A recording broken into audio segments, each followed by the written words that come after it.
Y acá vamos largando, vamos bajando la musiquita lentamente. Hacía unos cuantos días que no aparecíamos. Dice, ¿qué pasó?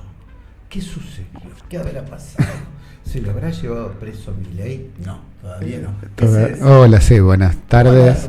Hola, Pablo, perdón, señor, profesor Pablo Ambrosetti, un gusto estar con él acá como siempre. ¿Cómo es que se llama La historia necesaria? La historia necesaria. Siempre hablamos de la historia necesaria, hablamos que es algo más que la historia, ¿no? Es un tiempo presente, parece un tiempo presente que no deja de repetirse, ¿no? Sí, parece un eco. Sí, estuvimos ausentes unas semanas, enfermedades mutuas que nos hemos alternado, o la de gripe, hay que cuidarse. Hay que competir, si se enferma yo también. Sí. ¿Qué te pasa?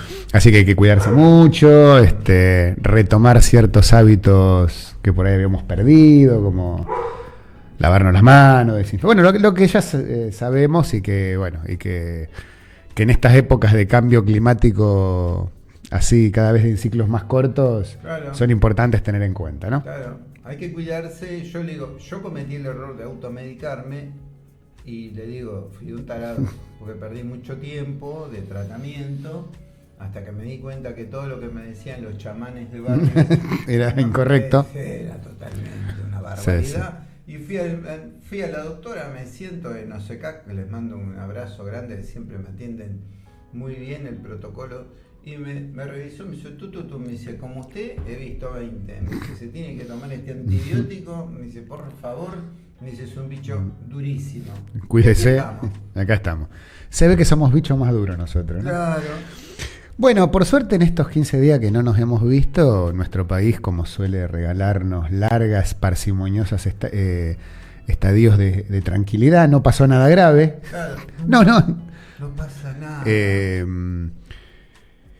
Y cuando habíamos hablado, antes de que ambos seamos golpeados por los avatares de la salud, estábamos muy prontos a producirse o a que acabaran de producirse las elecciones en la hermana República de México, que sirven como para intentar pensar, que era lo que se nos ocurrió cuando habíamos charlado en la charla de preproducción, qué enseñanzas, qué moralejas, qué aprendizajes, qué conclusiones se nos permite o podríamos extraer de los resultados de la elección en México. Como pasó hace 15 días, por ahí la gente se olvida, en México, el 2 de junio se produjeron las elecciones presidenciales, no hay que por qué saberlo.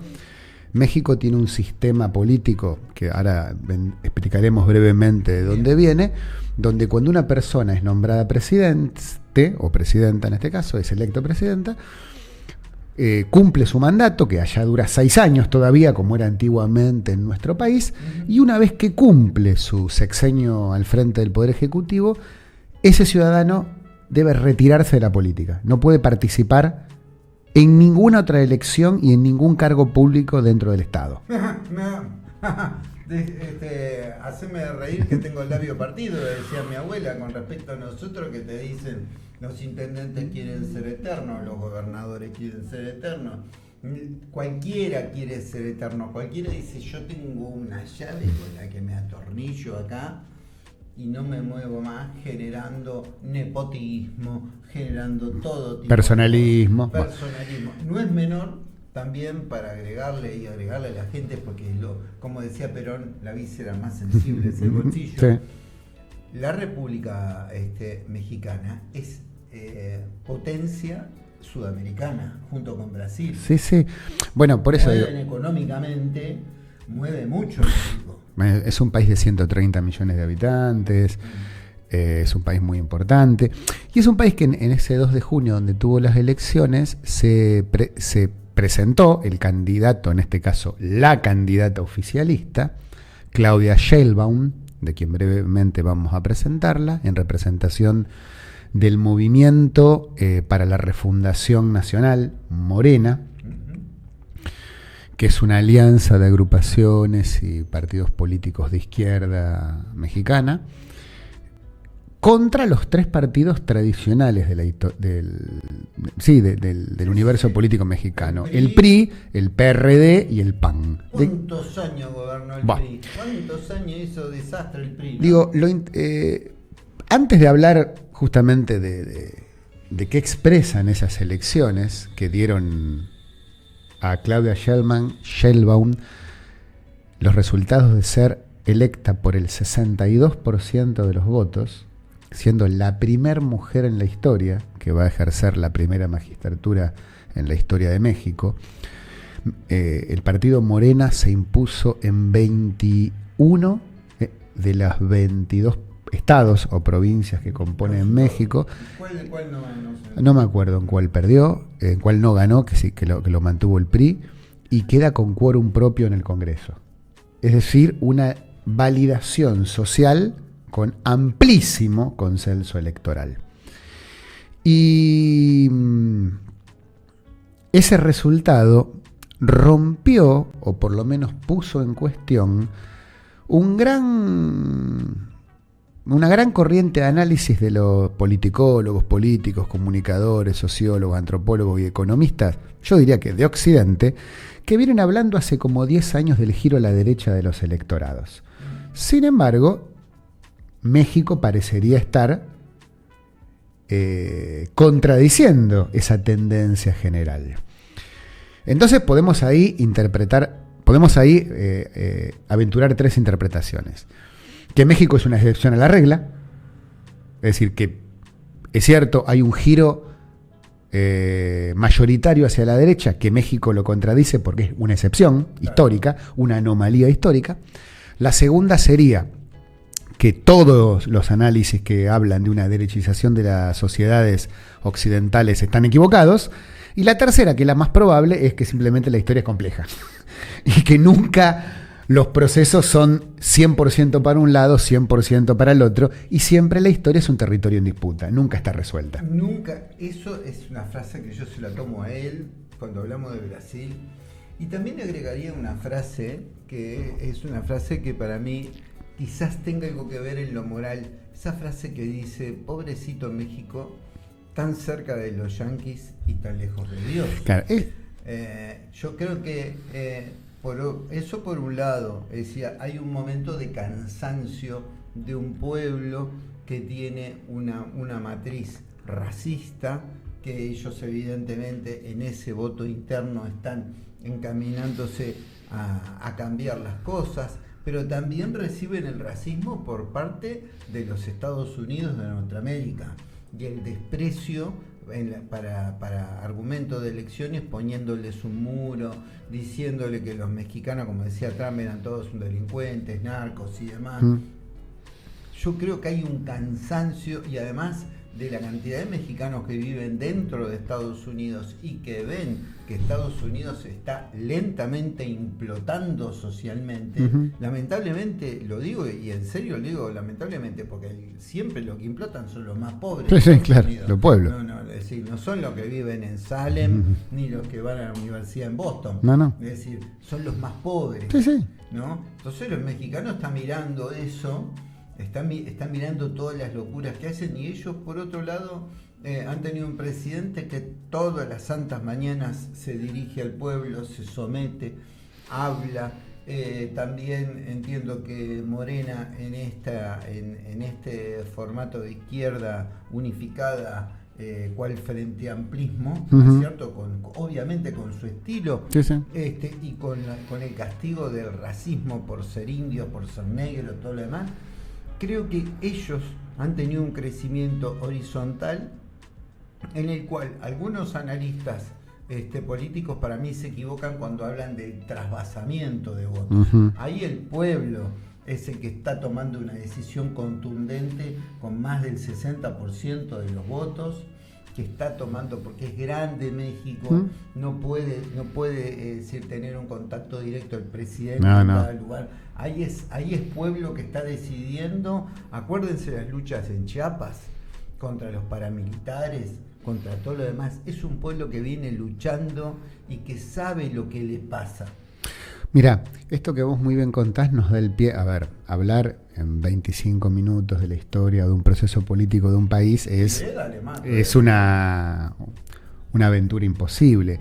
Como siempre decimos, nuestra intención es tirar pequeñas pistas y como semillitas para que el oyente, el televidente curioso, desarrolle y busque otra forma. No como el flautista. No, más bien todo lo contrario. Todo lo contrario. A ver, México es un país que hasta mediados del siglo XIX tuvo una historia parecida a la del resto de los países de la región, ¿no?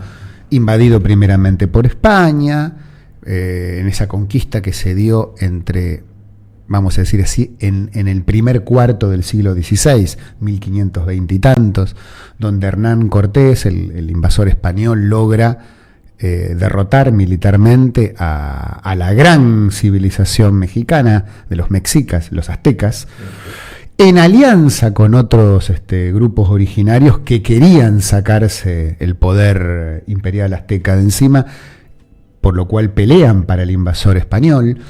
La construcción a partir de ahí de México como un virreinato, el virreinato de Nueva España. O sea, España llamó a México Nueva España por considerarlo la más preciada de sus joyas imperiales. ¿Por qué? Por los grandes yacimientos de oro y especialmente de plata que tenían las montañas mexicanas, para los cuales España hasta crea un puerto, el puerto de Veracruz, la cruz verdadera, la fe verdadera, donde cientos y cientos de barcos salían durante todos los años llevando toneladas de metales preciosos a las arcas españoles. Un proceso de emancipación española que curiosamente también comenzó en 1810, en septiembre, como un coletazo de los procesos de 1810 del Río de la Plata, pero no llevado adelante por las burguesías librescambistas y liberales porteñas como pasó en Uruguay, en Argentina, en Venezuela, en Colombia, sino por los sacerdotes. Bartolomé Hidalgo y el cura Morelos, dos sacerdotes católicos, criollos, nacidos en México, que crean ejércitos populares, fundamentalmente integrados por originarios y por mestizos, que lucharon por la independencia de México, que recién se alcanzaría 10 años después. El proceso de independencia mexicano tardó 10 años, desde 1810, 11 en realidad, hasta 1821, cuando México finalmente puede separarse de España, y donde emerge, como en todo el proceso latinoamericano, especialmente muy parecido al caso venezolano, colombiano, ecuatoriano, el caudillismo militar, las fuertes figuras militares, cierta autonomía regional, que en México tiene su figura más importante en el general Santana, que logra en cierto sentido unificar México en base a una derrota política y militar, que es la pérdida del 50% del territorio mexicano a manos del ejército norteamericano. Para esto no hay que ser un erudito historiador de historia colonial americana, basta con ver El Zorro. El Zorro, perdón, vivía en California. ¿Y a quién pertenecía California? California, a México. Pero no solamente California, bueno. hasta Montana. Sí. Nevada, Colorado. Es decir, cuando vos lo vi en una serie americana de estas donde los directores aprovechan para tirar pataditas revisionistas. Sí. Entonces aparece un tipo dando la colección de estados. Yo pensé que era solamente California. No, Texas. Texas, ¿sí? hasta Montana para arriba se le quedaron con la mitad de la mitad de lo que es Estados Unidos hoy. Fue robado a México, usurpado. Fue una de las expansiones territoriales más grandes de la historia. Y es más, esa consolidación del Estado mexicano, cercenado prácticamente por la mitad, que emerge de una derrota militar contra el gran vecino que ya se estaba desplegando, que eran los Estados Unidos, claramente, en el proceso de lo que los norteamericanos llaman la conquista del oeste,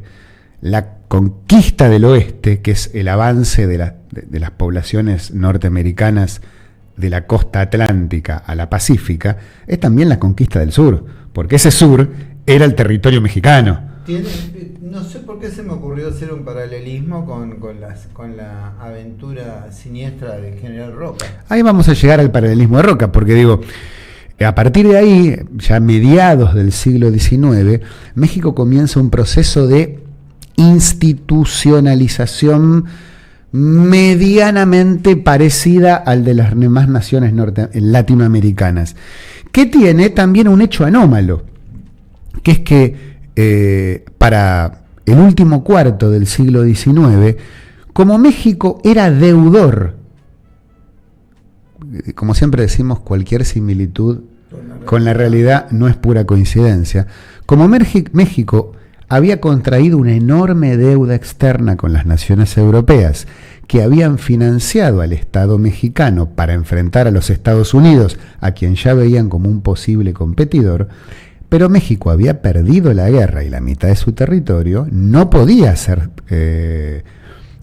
solventar esa deuda, no podía pagar. Por lo tanto, las naciones europeas, España e Inglaterra, unidas, invaden el puerto de Veracruz. A ver si se entiende. Como México no podía pagar la deuda, llega una flotilla de barcos ingleses y españoles, se apropian del puerto de Veracruz, que era el único puerto habilitado para la exportación que tenía el Estado mexicano, y dicen, me lo quedo, te lo embargo como parte de pago. Frente a eso, como siempre hay algo peor que la política exterior española y británica, que la norteamericana o la francesa, el rey de Francia de aquel momento, se llama Luis Bonaparte o Napoleón III, más conocido para los amigos, se da cuenta que los españoles y los ingleses lo primeriaron. Claro. Y que ahora los mexicanos no iban a poder pagar la deuda que también tenía con Francia. Entonces, dijeron, claro, ¿quién me paga a mí? Por lo tanto, el rey de Francia, Luis Napoleón, inventa el concepto América Latina. Inclusive pensadores, compañeros, políticos del campo nacional y popular que usan el término América Latina, tal vez desconozcan que el término América Latina lo inventó un monarca absoluto europeo. ¿Y para qué inventa el concepto América Latina? Si esa América es latina, México, los latinos europeos, Francia, debemos ir a su socorro para expulsar a los no latinos, que son los ingleses. Mira, me late el corazón, mira, la emoción. Por lo tanto, Francia manda un ejército, invade México y nombra un rey, el emperador Maximiliano. México por un tiempo fue un imperio sucursal del imperio francés. Comienzos de 1870, lo que provocó una segunda oleada revolucionaria, ahí sí, de liberales, intelectuales, abogados y una parte del ejército y del campesinado que querían sacarse de encima la invasión francesa. Y porque eso ya se parecía más a una humillación descarada. Vení, vamos a saquearlos, total están en situación de pérdida y listo, y no nos importa nada. Y ahí emerge, ante la enorme victoria del pueblo mexicano que derrotó a los franceses, fusiló al rey, al falso rey Maximiliano, la figura de el gran hombre o uno de los dos grandes hombres del siglo XIX de la historia mexicana, que fue Benito Juárez, presidente, abogado, maestro, educador, de origen indígena, primer presidente indígena de la historia, 1870, un apóstol de la paz, un hombre que inventó, vamos a decir así, la política de neutralidad en México, neutralidad que siempre es complicada teniendo al lado a los Estados Unidos. Bueno, proceso que termina con la emergencia. La neutralidad de un tipo que te está empujando y que te está cubriendo el ojo todo el día. Por eso, proceso. Ya estamos casi terminando. Proceso de normalización y modernización institucional que termina en 1880. Ya nos acercamos a procesos más parecidos a los nuestros, con la llegada al poder de un personaje que se llamó Porfirio Díaz, que fue como el Julio Argentino Roca mexicano. ¿En qué sentido? Fue el creador del Estado moderno, fue el creador del Estado liberal mexicano, del corpus jurídico administrativo de México, fue el que logró las inversiones extranjeras para que México tenga los primeros ferrocarriles con locomotoras a vapor, por supuesto a través de la concesión, por supuesto, y al mismo tiempo creó un sistema político absolutamente amañado, controlado por el ejército, las parroquias electorales, al estilo de los conservadores argentinos, que le permitió a él ser presidente durante 30 años seguidos, desde 1830 a 1910. 30 años seguidos, Porfirio Díaz fue electo y reelecto presidente por unanimidad. Seguro que los diarios estadounidenses no hablaban de él ni de tirani, ni de comunista, al contrario, ni nada. El señor aliado. De hecho, la frase "pobre México, tan lejos de Dios y tan cerca de los Estados Unidos" es de Porfirio Díaz. Ah, no sabía. Claro, que era aliado de los norteamericanos. Ese proceso, que por un lado era de desarrollo de la superestructura administrativa del Estado, de cierta modernización de la sociedad mexicana, se sostenía básicamente sobre el latifundio, la explotación de los recursos mineros que iban lentamente agotándose, las grandes concentraciones de tierra en familias aristocráticas, oligárquicas que se casaban entre ellos, una dependencia absoluta del mercado externo, especialmente europeo y norteamericano, creó las condiciones para que comience a generarse a partir de 1900 lo que se llamó el movimiento antirreeleccionista. Una rama de políticos intelectuales, pero incluso también militares, algunos clérigos y por supuesto una base obrera campesina que comienza a decir, bueno, 30 años el mismo presidente, ¿en qué momento la ciudadanía va a poder tener niveles de participación?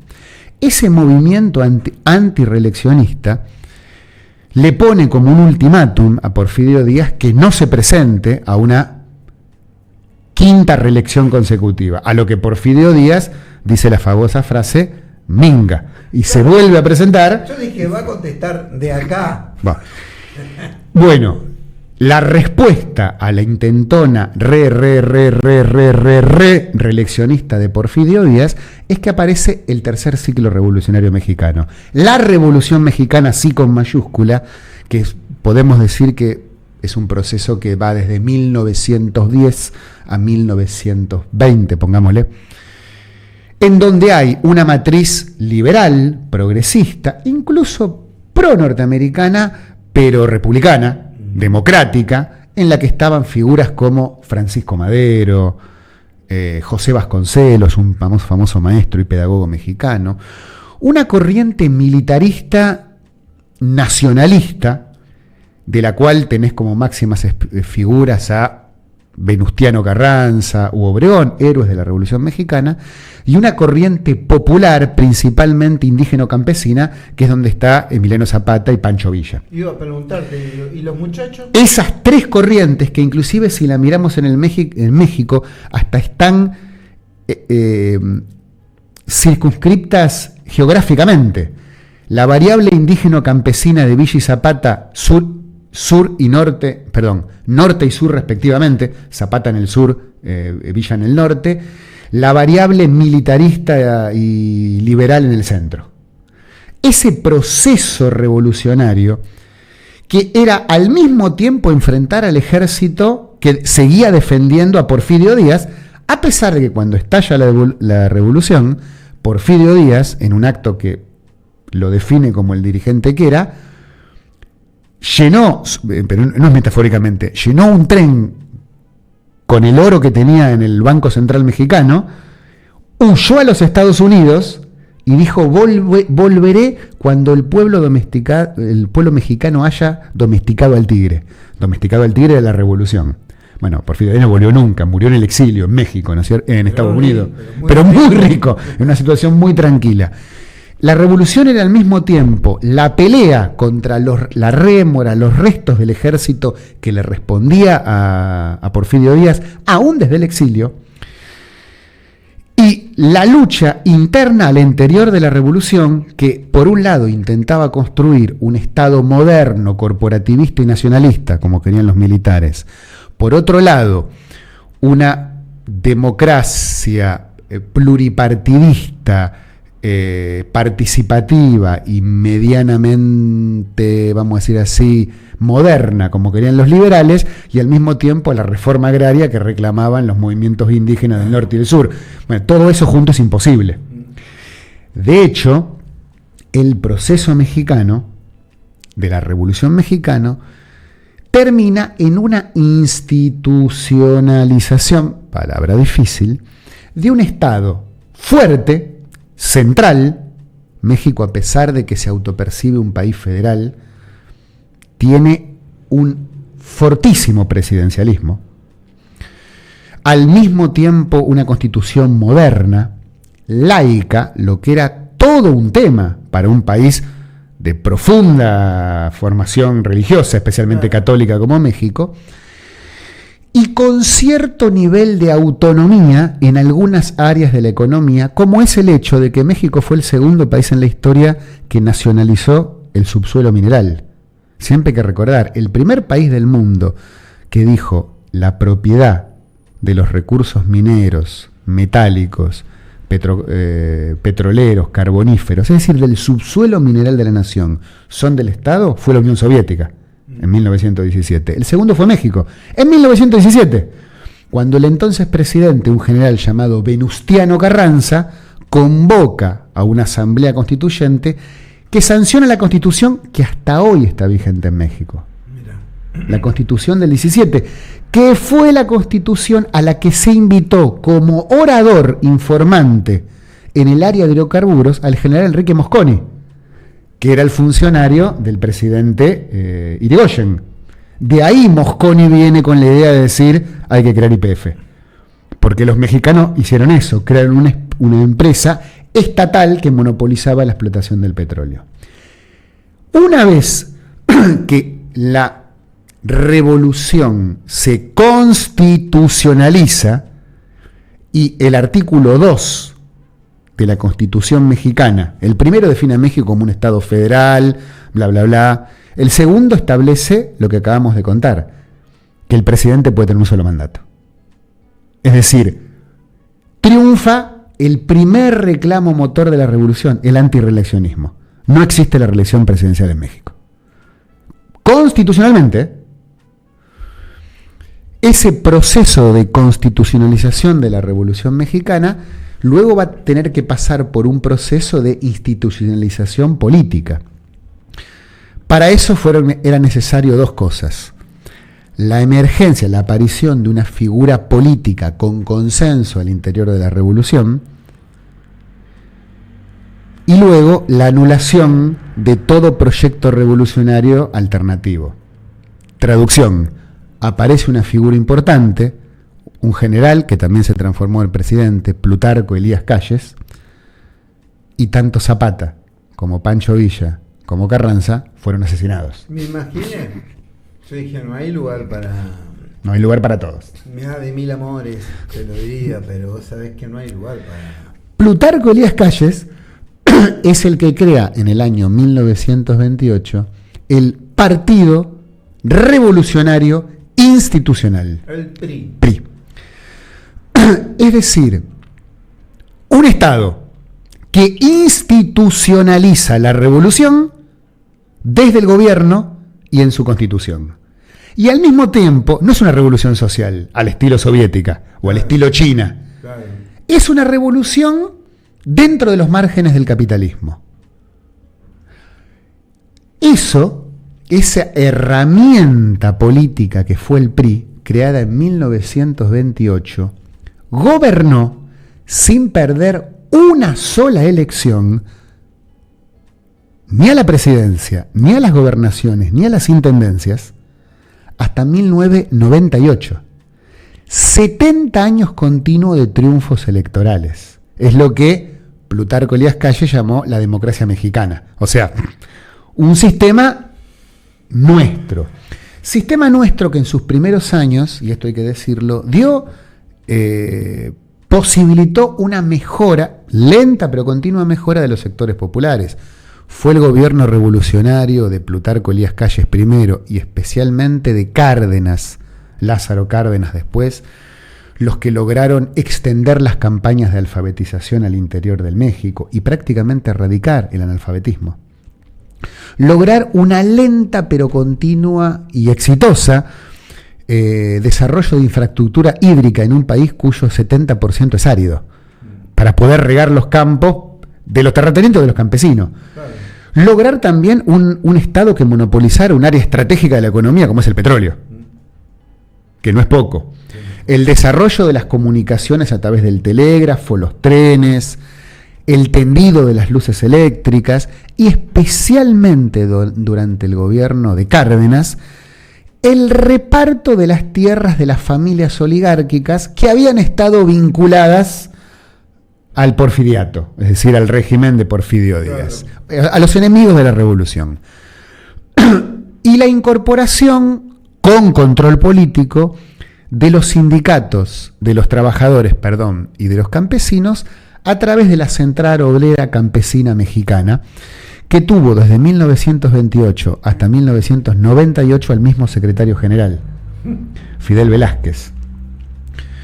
Es decir, por un lado un régimen de asfixia y restricción política y por otro lado un proceso político que al menos en sus primeros 10, 15 años mejoró las condiciones materiales de subsistencia de los sectores más empobrecidos. Ahora bien, a partir de los años 50, dentro de la Revolución Mexicana comienza a hegemonizar una línea más modernista y mucho más ligada a los intereses norteamericanos.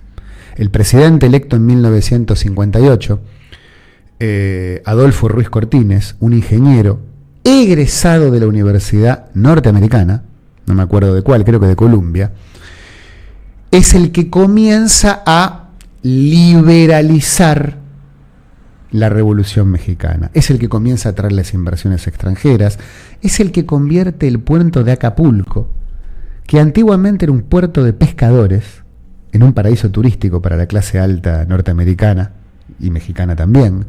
Es el que hace el gran negocio de las televisaciones a color dentro del Estado mexicano, el cine mexicano como un producto for export.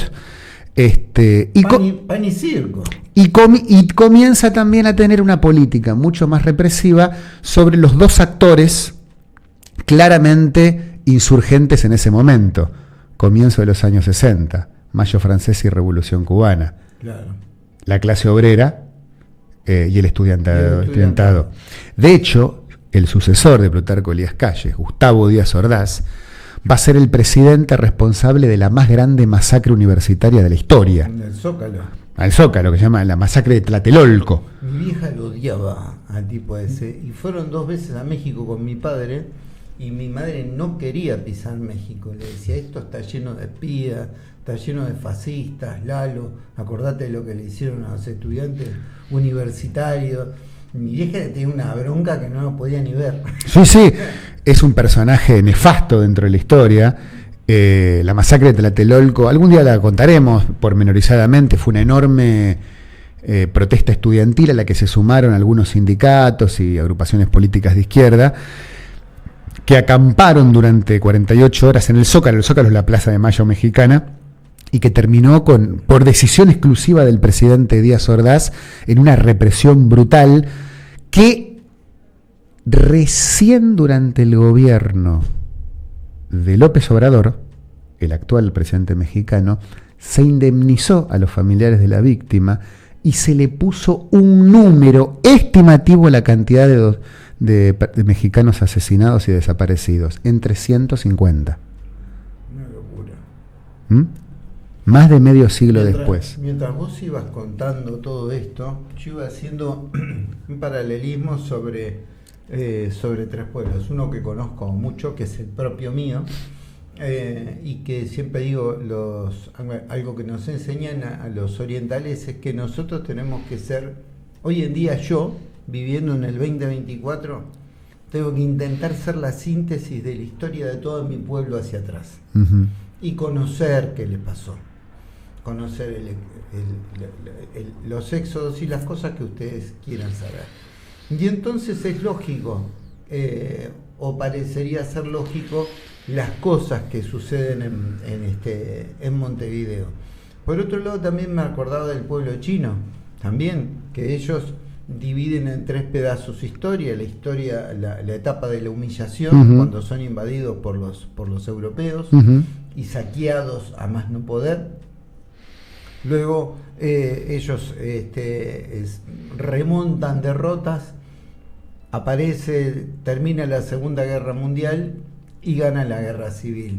Y Chiang Kai-shek se tiene que ir a Taiwán, donde torturó gente, sí. ¿no es cierto?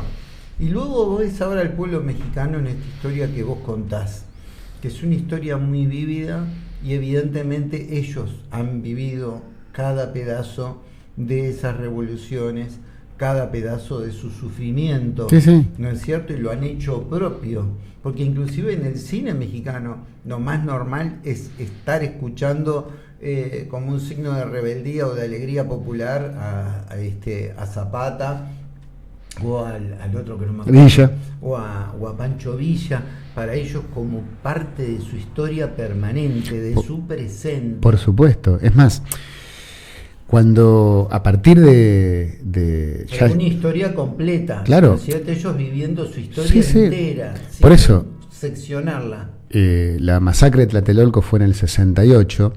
México en el 68 organiza las Olimpiadas. El Comité Olímpico autoriza la realización de los Juegos Olímpicos a un mes de una masacre estudiantil.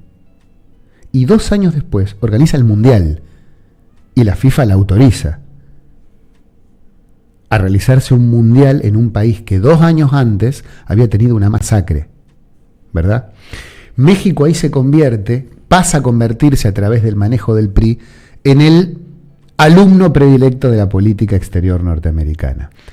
Ese proceso culmina en el año 88, un año antes que nosotros. Y de la mafia de la FIFA, que es como un poder paralelo, bueno, ¿no? Con la llegada a la presidencia así como antes hablábamos del Roca mexicano, del Menem mexicano, que llamó Carlos Salinas de Gortari. Me acuerdo. Carlos Salinas de Gortari, que gana la presidencia en 1988, en medio de un proceso electoral viciado de sospechas. A tal punto es que por primera vez en la historia se presenta un candidato opositor que se llamaba Cuauhtémoc Cárdenas, hijo del presidente Lázaro Cárdenas de los años 40, con un partido político de izquierda llamado PRD, Partido de la Revolución Democrática. Esos 2 candidatos, que tienen una enorme cantidad de votos, que obliga a veedores internacionales a exigir la apertura de las urnas porque desconfiaban, los resultados oficiales, ven a los ojos del mundo cómo se incendia el Correo Central Mexicano donde estaban guardadas las urnas. Pero es una casualidad.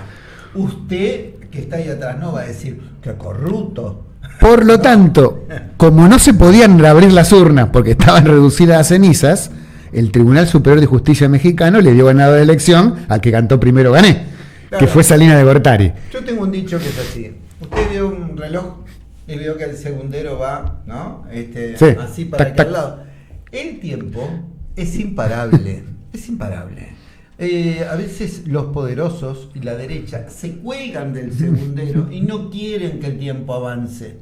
Pero el segundero avanza, y en el avance la gente se va calentando, va perdiendo la paciencia, va acumulando las broncas de ser humillado todos los días, y luego, en el país que sea, no espero que usted haga una referencia sobre alguien especial, pero los que usted piensa, vas a salir corriendo, yo te diría, vas a correr mucho. De hecho, Salinas de Gortari, que llega con ese nivel de fragilidad al gobierno, asume como un presidente legítimo en un 100%, privatiza las empresas del Estado, se tira de cabeza, integra el NAFTA, el pacto de libre comercio con Estados Unidos en Canadá, lo que hace pelota la economía mexicana, acepta en México la instalación de las maquiladoras.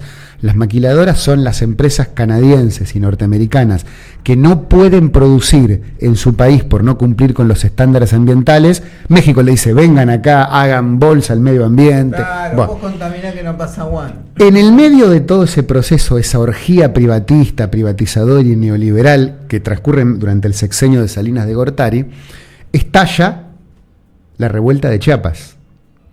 Zona que el gobierno de Salinas de Gortari había determinado para concesionársela por 100 años a una empresa norteamericana para que haga un segundo canal de Panamá más al norte. Es decir, para abaratarle el flete a las compañías navieras norteamericanas. Es una persona buena. Bueno, el candidato a la sucesión, que se llamaba Luis Colosio, también del PRI, comienza a plantear en la campaña presidencial que había que revisar ciertas prácticas, que había que terminar con el tema de estas elecciones poco transparentes, que había que revisar la deuda e incluso revisar ciertas privatizaciones. Lo que culminó obviamente con el asesinato de Luis Colosio en público, en televisión, mientras daba un discurso previo a la campaña. Lo que obligó a que Salinas de Gortari huyera del país y se refugiara en Estados Unidos. Nos ganamos de vuelta a la licuadora. Y asuma la presidencia el que fue el presidente del PRI, que se llamaba Ernesto Zedillo, que por un lado es el que comienza la represión contra la guerrilla zapatista en el sur, por otro lado es el creador de la guerra contra el narco, es decir, de entregarle a los militares el control de la frontera norte, lo que a la larga o a la corta permitió que una parte de las Fuerzas Armadas sean corrompidas, absorbidas o contratadas por los propios carteles narco, y hoy tener todo el norte mexicano como un territorio en disputa entre la DEA, los paramilitares y los narcos, y el Estado para justamente el control del tráfico, especialmente de cocaína y también de personas, hay que decirlo esto. Pero al mismo tiempo fue el último presidente del PRI. Él planteó, Ernesto Zedillo, decir, el PRI ahora tendrá que ir a elecciones internas, el PRI tendrá que elegir su candidato del voto popular, y el PRI tendrá que aceptar la posibilidad de una derrota. Derrota que premonitoriamente ocurre a mano de la derecha, obviamente, de un ex priista, un ex alcalde del PRI llamado Vicente Fox, presidente ultraliberal, ultra de la derecha. Sí, me acuerdo. Y ahí está la gran capacidad que tuvo el PRI. El PRI creó a su oposición por izquierda, el PRD con Lázaro Cárdenas, y su oposición por derecha al PAN, Partido Autonomista Nacional, con Vicente Fox. A partir de ahí, ya entrado en los años 2000, México comienza un lento pero continuo proceso de efervescencia popular, que ya no solo se da en el movimiento indígena campesino zapatista, sino también en las universidades públicas. Sí, me acuerdo, estallaba todos los días, estallaba los algo. Problemas de violencia. Y es interesante porque es en ese contexto que desde el PRD surgen referentes políticos, estudiantiles, sindicales y técnicos que comienzan a decir hay que crear una alternativa política nueva. Y es en el nuevo milenio que se crea el Morena. López Obrador había sido alcalde, o sea, gobernador, alcalde primero y gobernador después, del estado de Guerrero, por el PRD.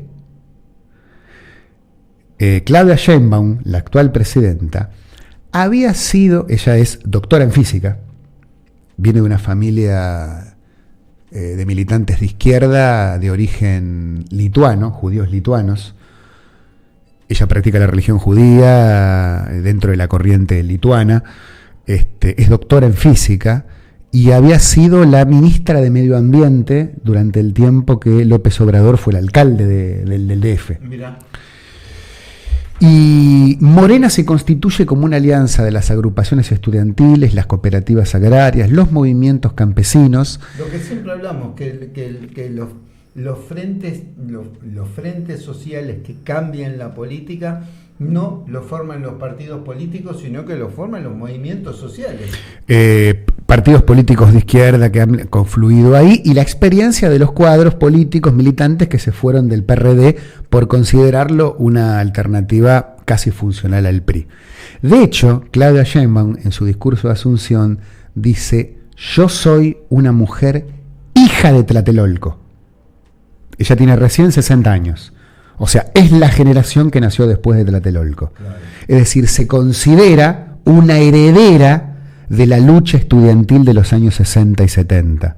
Su padre, de hecho, que era un industrial, solventaba, o sea, mantenía económicamente un pequeño estudio de abogados de derechos humanos contra los presos políticos de Tlatelolco.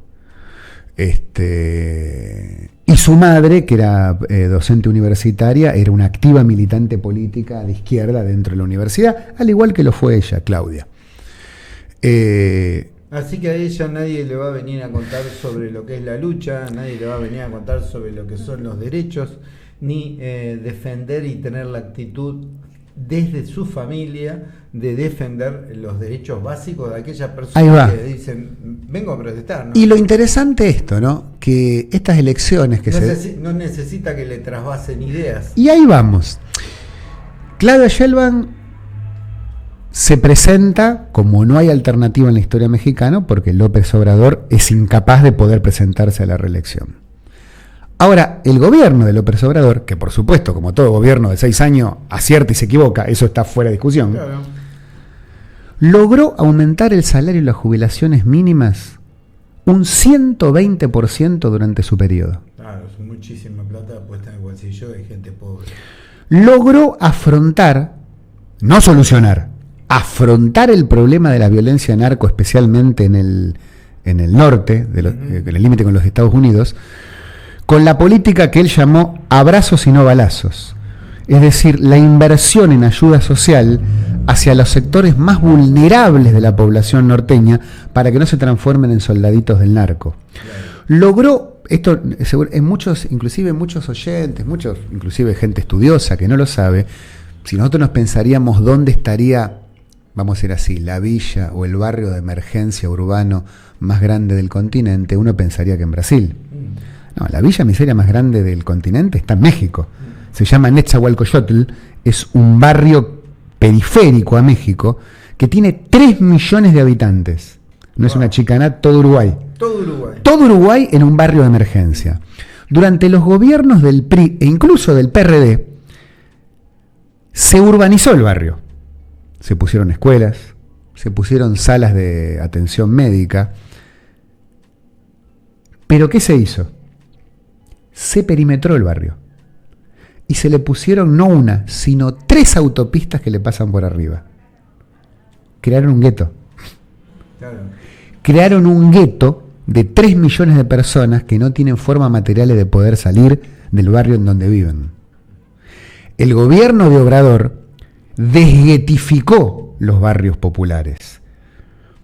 Con presencia del Estado, pero no solamente con política de acción pública, sino con la entrada de los colectivos, de los camiones recolectores de residuos, de políticas de esparcimiento, de campos de deporte, es decir, integrar a las poblaciones empobrecidas a los beneficios de la ciudad, es decir, desguetificar las ciudades. Muy bueno el ejemplo, porque yo siempre cuando hablo con algún dirigente de clubes y demás, le digo, nosotros repetimos una frase que está muy mala, que dice así: saquemos a los niños de la calle.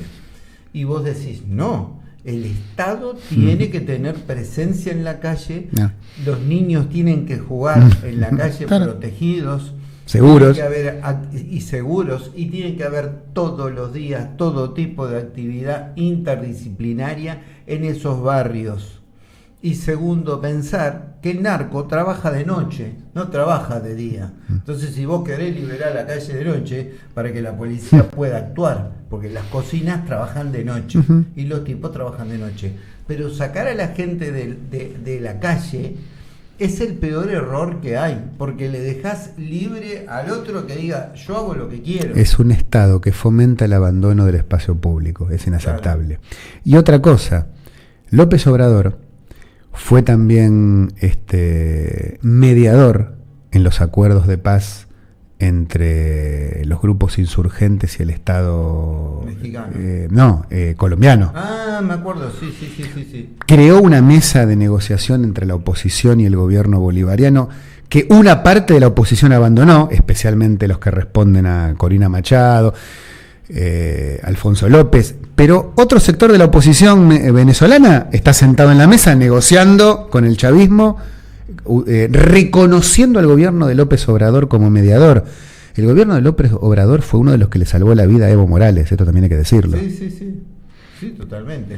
México ha tenido una larga tradición. Una larga tradición que uno tendría que ubicar qué presidente fue más bueno que otro. Sí. ¿No? Porque fueron a España durante la Guerra Civil y se comprometieron y se llevaron cualquier cantidad de niños para cuidarlos en México. Le dio asilo político a Trotsky. Le dio asilo político a Trotsky, y siempre México ha tenido un compromiso con la democracia, con la libertad de las personas, con los derechos básicos de las personas, allá donde sea. La verdad es eso. Quizás por conocedores del sufrimiento carne propia. Es más, ¿no? aún durante todo el siglo XX, donde el PRI gobernaba con mano de hierro, puertas para adentro, aún entre los gobiernos más pro norteamericanos como el de Ruiz Cortines o el de Díaz Ordaz, México nunca votó en contra de Cuba ni en la OEA ni en las Naciones Unidas. Claro. Siempre mantuvo un voto neutral, como lo mantuvo la República Argentina, también hay que decirlo. Nunca se atrevió a condenar a Cuba. Siempre reconoció el Estado palestino. Nunca votó en contra incluso de la Unión Soviética cuando los norteamericanos presionaban para que la condena a la Unión Soviética por violación a los derechos humanos. Siempre mantuvo una política de neutralidad. Pero la llegada, la emergencia de Morena, de López Obrador y de Claudia Sheinbaum, ahora como la primer presidenta electa mexicana, nos obliga también a dar como puntapiés analítico, es decir, ¿qué nos enseña o qué podría enseñarnos la elección a la mexicana? Por empezar, ese giro a la derecha tan comentado que estaría dándose en todo Occidente, ¿será tan así? ¿O será que el giro a la derecha es consecuencia de los malos gobiernos que no logran aumentarle el salario y las jubilaciones a los trabajadores y a la clase pasiva, que no logran mejorar la educación, que tienen una política exterior poco clara y que no mejoran las condiciones materiales de subsistencia de su población? ¿Ese giro a la derecha es de la población o es de las dirigencias de los partidos tradicionales que, como muestra el caso mexicano, encontró al PRD, al PRI y al PAN formando una alianza contra Morena? Y perdiendo por paliza. Perdiendo por paliza. ¿Qué nos marca también que una sociedad a la que desde un país portuario como el nuestro o el Uruguay miramos a los mexicanos diciendo, bueno, son conservadores, son más atrasados? ¿Qué marca que esa sociedad vote una mujer judía de izquierda como presidenta? La tiene toda. Por el 60% de los votos, con los Estados Unidos al lado. Para mí marca muchas enseñanzas.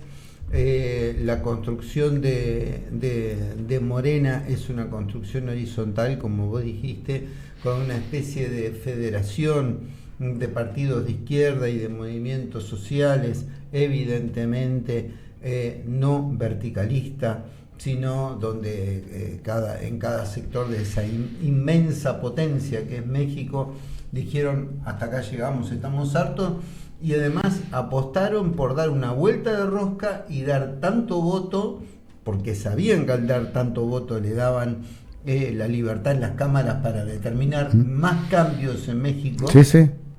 Pero América Latina es castigada, América Latina es humillada. Lo mismo pasó en Brasil. En la elección intermedia, donde el PT no se presenta, se dedicó a rearmarse el PT en Brasil también, a hacer, como ellos dicen, no estilo Frente Amplio como dijo la presidenta del PT, sino hicimos una federación de partidos donde en la foto vos lo veías a Lula sentado en el ángulo extremo derecho, callado la boca, sin micrófono, escuchando él qué tenía que decir. Por ejemplo, una de las que yo vi, el ámbito cultural de San Pablo, ¿no? Y así han ido construyendo cosas, y así saben que quieren cosas, ¿no es cierto? Más allá de las diferencias que se puedan haber. Para nosotros en Argentina lo que uno siente es una decepción sobre nosotros mismos, directamente, desenganchados y desacoplados de nuestra historia completa, con gente que habla del federalismo porque podría hablar también del conejo de la suerte. Sí, sí. No saben nada de federalismo, no conocen absolutamente nada, provincias cooptadas por la derecha, que antiguamente artiguistas como Entre Ríos o como Santa Fe, que dan vergüenza directamente qué pasó con esos pueblos. Todos fueron sometidos. Es decir, ¿qué pasó en Argentina? Yo siempre digo, es decir, cambiamos de corona. Es decir, Buenos Aires imitó el accionar de la corona española y colonizó a la Argentina. Sí, y por eso yo al menos cierro con esto, retomando cuando se produjo la elección, que sorpresivamente lo llevó por un margen mucho más acotado a López Obrador, a la presidencia, hace 6 años, él en su discurso presidencial dice que él sabía que era depositario de una gran esperanza de una parte del pueblo, y que él sabía que su fuerza política había llegado como consecuencia de años y años y años de abandono que el Estado había tenido por el pueblo. Y que él sabía que la gente que lo había votado y la que no lo había votado tenía expectativa. Entonces en el discurso dice: no nos podemos dar el lujo de decepcionar a nuestro pueblo. 6 años después, los resultados son estos y marcan claramente que el pueblo mexicano ha pasado de la decepción a la esperanza. Digo, es otra pequeña enseñanza que nos dan nuestros hermanos mexicanos. Los gobiernos de derecha, y yo con esto cierro, los gobiernos alineados a los intereses del imperio, los gobiernos que se representan a sí mismos como la guardia pretoriana de los intereses parasitarios de una clase minoritaria, nunca nos decepcionan. Vienen a eso. Vienen a aplicar un plan de ajuste, de saqueo, de entrega, de represión, y generalmente lo cumplen, con más o con menor intensidad. Nunca nos decepcionan. Los gobiernos, las fuerzas políticas que llegan al gobierno con la intención de la transformación, no tienen el derecho a decepcionarnos. El campo popular, el progresismo, como queramos llamarle, las fuerzas del pueblo, las fuerzas del suelo, no tienen el derecho a ejercer malos gobiernos, no tienen el derecho a cometer errores, no tienen derecho a generar desilusión en los pueblos, porque acá están las consecuencias. Por eso, desde acá, de nuestro humilde espacio, un abrazo a la distancia a nuestros hermanos mexicanos, una felicitación por un triunfo del que no somos parte, pero lo gritamos como un gol propio. Exactamente. Porque sí creemos en la patria grande y en la hermandad de los pueblos de la región, y también creemos que la historia nos deja enseñanza a los pueblos y a los dirigentes, y dependerá de nuestros pueblos y nuestros dirigentes tomarlas o seguir de espaldas a la historia. Como dijo acá Pablo recién, una felicitación, un abrazo, un beso muy grande a todos los mexicanos y mexicanas, y sabemos que tanto esfuerzo, con tanta historia marcada sobre sus espaldas y tanta historia en tiempo presente que es evidente, hay algo que sí notamos en ellos y que también notamos en Brasil y que también notamos en Uruguay. Vemos que el pueblo unido, cuando quiere estar unido, jamás es vencido. ¿Y con nosotros qué carajo está pasando? Con nosotros qué carajo está pasando, donde la Argentina es importante, siempre le hemos prendido fuego a nuestros mejores diplomas. hemos destruido nuestra mejor tradición, y ahora lo que nos sucede es que de repente tenemos gente que esmerila, gente que puede ser útil, y la verdad cansa, ya está cansando. Por supuesto que uno cree en ese segundero que sigue avanzando, y uno es optimista porque sabe que las cosas siempre tienden al bien, y que aquellos personeros de lo peor de la humanidad están apenas un ratito. La gran responsabilidad acá, sin duda, es para los más jóvenes, no porque puedan hacer la revolución, porque históricamente ningún adolescente ha cambiado nada, porque tienen que tener experiencia, pero lo que no pueden seguir haciendo es ignorar que no tienen plata para comprarse una casa, que no tienen plata para comprarse un auto, que lo único que pueden hacer es comer hamburguesas, si es que pueden, todos los días, y nada más. Háganse cargo de lo que les toca. Gente, nos vemos en la próxima. Vas a saber qué otra cosa podemos hablar en la próxima sobre el proceso electoral en la Unión Europea. Ah, ahí, sí. Ahí hubieron muchas sorpresas. Parecía que la extrema derecha se comían los chicos crudos, pero no le dio el pine para tanto. No, por eso. Y ganaron los partidos tradicionales, como la CDU en Alemania. Por eso, bueno, no vamos a extender hoy, pero por eso digo, esa teoría del giro a la derecha universal de Occidente, habría que analizarlo con la punta del fino más la punta más fina del lápiz, que no es mi caso, no soy un gran analista, si es un giro a la derecha de las sociedades o de las dirigencias. Si nosotros vemos lo que pasa en Europa, resultados electorales recientes en Chile, en Bolivia, en Colombia, en Brasil, lo que posiblemente pase septiembre, octubre en Uruguay. Habrá que ver ese giro. En México recientemente, lo que pasará en Venezuela ahora en julio.